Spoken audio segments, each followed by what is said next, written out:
Each year, Microsoft Research hosts hundreds of influential speakers from around the world, including leading scientists, renowned experts in technology, book authors, and leading academics, and makes videos of these lectures freely available.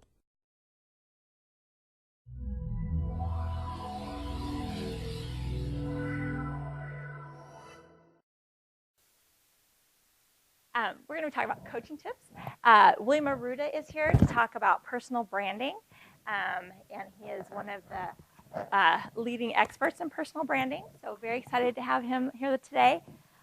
Over the lunch hour, we're going to talk about careers and network. I have Brian Hall coming in to talk specifically about BG careers and how he has crafted his path, be an opportunity for Q&A with him.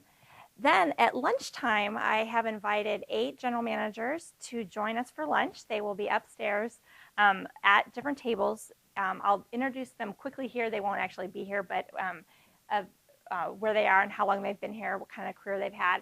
And there's also information in your folder that will show you who's going to be here. So you can pick one of those to eat with. And I would encourage you to ask them the tough questions. Ask them about, their career, what do they look for when they're promoting people, et cetera. And then the afternoon we're going to be spending with the Brave New Workshop, John Sweeney. It is an improvisational group, so it's going to be a little bit different. And we're going to be talking about agile leadership, agile communications, how to make communications stick. It is people here at Microsoft. Has anybody done this workshop before? Okay. People really, really get a lot out of it. So I'm excited. So looking for your open-mindedness, and that is why we have open space over there. So I'm going to tell you a little bit about coaching. So how many of you have ever received or given career advice? Me too. I find that they kind of come in one of 3 ways. Either really obvious, really vague, or just really confusing. So what we want to try and do here with coaching and throughout today is to help you really get a clear roadmap and help you think about where do I want to go with my marketing career here at Microsoft, and have it be specific to you. And that's what your coach can help you do. One of the things your coach can help you do. So all of you are also in a coaching circle. So one of the questions we get a lot is, well, how is this different? I already have a coach. And the answer is, yes, you do. That is a coaching circle. The goal of those is twofold. One is to deal with your business problems, as well as learn how to be a coach. This coach is all about you. So this is about your career and not about the other people, and it is private one-on-one. So you saw this in Super Week probably, but just to let you know what coaching is and isn't, it is personal. It's completely customized to you. It will be 100% confidential, so it is a very safe place to have this conversation. And it's a collaborative. It's a back and forth. The goal of coaching is to help you move forward. So it's always about what's the next step. You'll hear from your coach. So what's next? What can you do next to make that happen? So it's identifying where you want to go and how you want to get there. And the deepened learning is sometimes there's a little surface that we think about, but there's often a lot below it that your coach can help you explore. It is not mentoring. Your coach will not have advice for you. And it is not therapy. We do not look back. We look forward. And it sometimes can feel therapeutic, but it is not therapy. So it's collaborative, but again, it's about you. So there's 2 roles in this relationship, and the client. The client, you will set the goals. You're not going to come in to your coaching and say, okay, what should we talk about? You need to bring what you want to accomplish and determine those topics. And we really want you to be open. I know in the coaching that I've had, I am continually challenged to think about things in new ways and approach things in a new way that I haven't seen before, and it can be very, very useful. The other thing we ask is if you agree to do something like a homework assignment, that you actually do it, and that when you sign up for a coaching slot, that you show up. We know that things happen and things shift at the last minute, but we really want you to be committed to this time. You know, that is not cheap to have a coach, and there is a use it or lose it. So we do ask that you do, if you need to move something, do 48 hours in advance, out of courtesy for your coach and for the people who are paying for the coaching, which would be me. So what the coach is going to do is they're going to help you drive the learning and the action, although you are going to do the work. One of the really main tools that coaches use is powerful questions. As a coach, one of my favorite things I hear back from a client in a session is, that's a really good question. Hadn't thought about that. So that's where we're really trying to get to asking these powerful questions that will help you discover some new things. We'll make requests and inquire about things. A request might be, okay, you should meet with, I'd like you to meet with 4 new people this week. Okay, big request. As the client, you have 3 options. You can say, sure, I'll meet with 4 new people this week. Or, no, I'm not going to meet with 4 new people next week, this week. That doesn't work for me.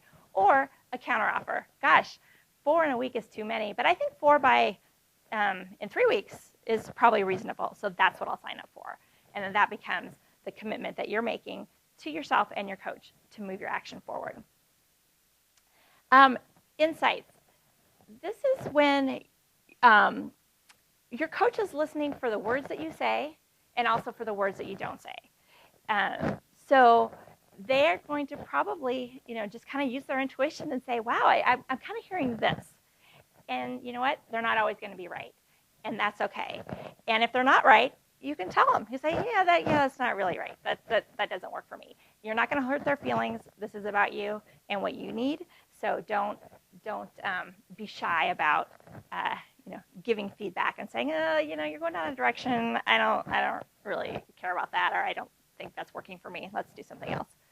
And they are a code of ethics to maintain confidentiality, so you can feel comfortable with that. And who does the work? Animation? Are you who does the work? You do. That's right. And the visual that I like to give myself is actually like a track coach. So if you're a track coach and your athletes are running, if you actually do their running for them, they're not going to get stronger and faster and better. So they have to do the work. You can help guide the practice, if you will, but you guys are going to do the work. And I spent way too much time trying to build that animation, just to let you know. So you can do low-value coaching. That's when you would show up and say, I don't really know what I want to talk about, or, hey, let me tell you this great thing that I did. It's okay to celebrate because your coach will be a great cheerleader for you, but to continually talk about the things you're already good at are not going to give you the best value for your coaching. Other low-value coaching is if you're not really engaged. If you just want to have a conversation, it's a waste of time. Not useful. It might be a fun conversation, but it's really not going to help you move things forward. So to get high-value coaching, high-value coaching scenario is when you say, gosh, I'm really stuck on this issue. I'd love to think about it and how to get through it, or I'm having this challenge with this person, or I want to get here, and I'm currently here. How do I get there? And just having a clear goal in mind, being really open and transparent, and again, being fully present to the experience. So although I've said more than once, probably, it's all about you, because it is, but this is a program that Microsoft provides. So some of the things that we do want to come out in with over your 4 sessions, in particular, is your career plan. Making sure that you have a really clear career plan. You know where you're going. You'll document it yourself in the tools, but use your coach to help you do that. These other ones kind of layer up into the career plan often, and these are topics that often come up in our marketing bench coaching. So personal branding, building your personal brand. You'll get a good start on that today. Thinking about your network. What network do you need? How do you build it? Leadership. Coaching is not going to teach you leadership. That's what the Microsoft Bench is designed to do. But this is about finding your voice. What kind of leader do you want to be? How are you going to show up? And there's lots of exercises to do around that to find your leader voice as you grow in scope here at Microsoft. Work-life balance, that's often a topic that people struggle with as they continue to rise in the rates and potty train and everything else. It's an option. The last one there is inspiration. And this is to think about, how do you get inspired? Like, what are your sources of inspiration? Is it someone you listen to, you read, art? How are you continually feeding yourself so it's not just spreadsheets or it's not just Word documents and presentations, but to really keep inspired with your life and your work here at Microsoft. So something to explore. So what you're going to get 4 sessions. First one will be an hour long. The remaining 3 will be 45 minutes. So it gives you a clean hour to schedule with a little flush time on either end, which is nice. The industry standard for coaching is on the phone. And I've had lots of people say, hey, we're both local, can we meet in person? And if you and your coach agree that you want to meet in person, that's fine. You can absolutely do that. I have done both, and I, as a coach and a coachee, and I actually prefer the phone. And here's why. It's a little more, I'm able to, as a coach, I'm able to really focus on what people are saying and the listening, and I don't have the visual distractions of, am I sitting right? Can I take a note? You don't have any of that. It's all just listening what they say. And there's a little bit of almost privacy as well to be able to share as a coachee or a client over the phone versus in person. You do want to be in a private place when you have this call, and you do want to have a really good phone connection. If you're using Link and it's not going to be a good coaching session because your coach won't be able to hear the nuances, or if you're on a cell phone and there's lots of background noise. So make sure you find a place that can be private and clear. Other thing you'll get after each session, you'll get an email summary. Here's the main 3 takeaways.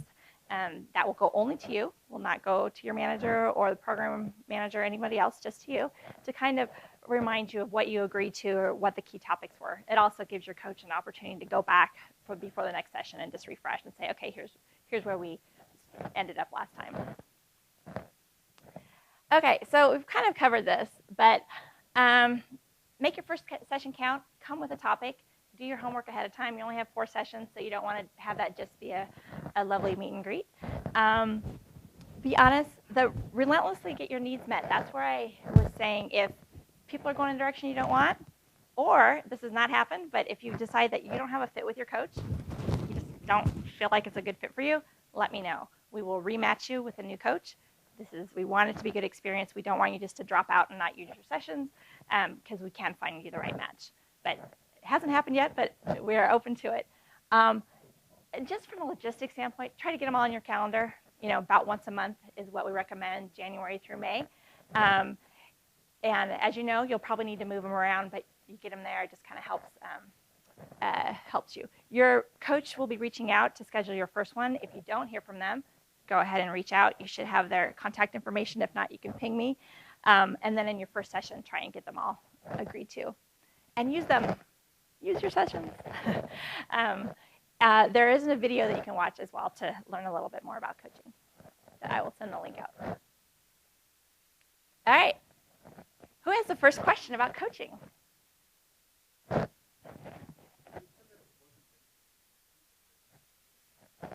I mean, your coach is not an expert in your job or your profession or you. So they may have work experience or personal experience, but for the most part, it's not them giving you advice. To be honest, there may be times where they say, gosh, I'm going to move into mentoring mode here a little bit because I kind of have an idea. And you can give them permission to do that or to not do that. But ideally, they're throwing it back at you to help you come up with the answers. And again, because they're not subject matter experts. Any other questions? Anyone had a coach before? Yeah? How are you feeling about this? You feeling good? You excited? You gonna coach? Yeah? All right. Sounds good. All right. Make sure your first session is scheduled. And before your first session, send in your coaching action plan. That will be helpful. There's also a worksheet in your binder or your folder today that is a career worksheet, I believe. You see it? Yeah. And that's just, it's not required, but as you're going through today or over the next couple of weeks, if you think about things that you would want to maybe cover in your coaching or that you need to work on, it's just an easy way to track it. So just put that in there. All right, so here's how the rest of the day is going to lay out. I'm going to turn it over to William in just a minute, and he will have about 2 hours. He will give you a break, we promise. Then we're going to have Brian Hall come in with DG Careers. Lunch will be an hour with the GMs. Then you'll have 15 minutes after they leave. I've given them travel time to get back for 1 o'clock. So that'll be done at 12:45, and then we'll be back here at 1 o'clock to get started again.